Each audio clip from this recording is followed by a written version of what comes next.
Hello guys, welcome to my channel. Nandito tayo ngayon ulit sa condominium para sa last naming trip sa hotel. So dito kami ngayon sa Residency sa Pasay, SMDC. So dito medyo affordable lang yung booking. Hindi gaya doon sa last week, doon kami sa Hotel 101 na may free breakfast. Dito, wala siyang free breakfast, pero affordable lang yung booking price niya. So, ipapakita ko sa inyo ang room dito sa Hotel Residences. So, dito tayo magsisimula guys sa room. So, ito yung room nila. Simple lang. White lahat, and then merong bintana at saka may balcony. Ang maganda dito guys kasi harap kami ng MOA, yung may arena din, yung kung saan merong concert na ginaganap dito sa MOA Pasay. So ipapakita ko sa inyo sa labas. Ito guys, harap yung MOA, Mall of Asia. Yan. Ang ganda dyan guys pag gabi. May construction pa sa baba. Hindi nga lang masyado makikita kasi morning masilaw sa araw. So yun yung Mall of Asia. Nandun lahat yung terminal pauwi, papuntang PTX or kung saan man sa Maynila ka sasakay. Lalakarin mo lang guys doon. Tatawid ka lang sa may overpass. Nandun na yung lahat ng sakayan. Tapos, papakita ko naman sa inyo yung living room tsaka CR nila.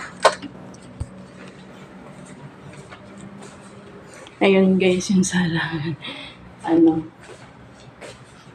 Tapos yung TV nila guys, merong Netflix. Yan. Tapos yung mga gamit namin. Merong lamisa, may upuan. Tsaka malaki yung ref nila. Tsaka may ugan. Then, meron ding electric fan. Yung gusto mo. And then yung kitchen nila is simple lang din. May electric kettle, may lababo. Tsaka meron silang, dito guys. Lagay ng mga plato.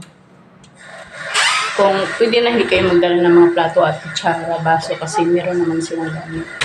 Haling gusto nyo magluto, meron naman silang ito. Yan. Tapos yung mga gamit sa taas.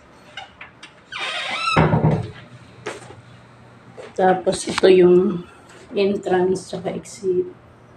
Yan. Merong convenience store sa baba. Yung uncle dyan.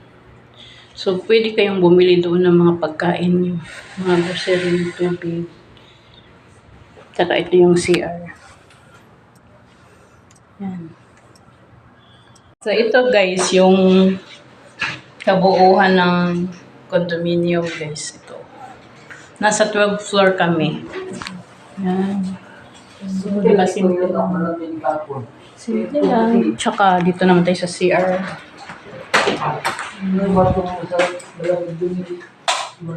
Ayan. Meron silang shampoo tsaka body wash. Ito na naman dala namin.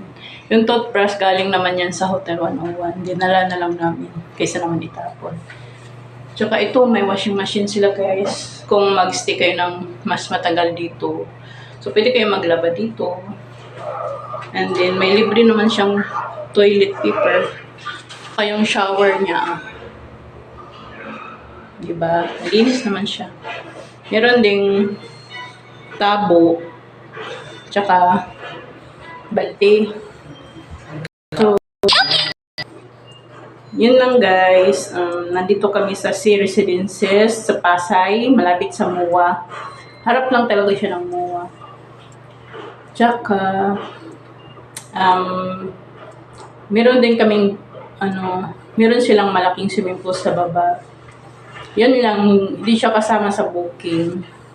So, kung gusto mong maligo, magbabayad ka ng 150 kada isang tao sa may-ari ng unit na to. So, i-contact mo lang sila kung gusto nyong mag-swimming. Kasi hindi siya kasama sa booking.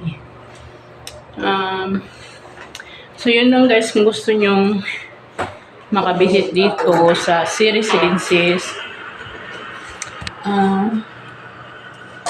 mag-book lang kayo guys. Meron sa Agoda. So, yun lang. See you next time. Thank you for watching. Bye-bye.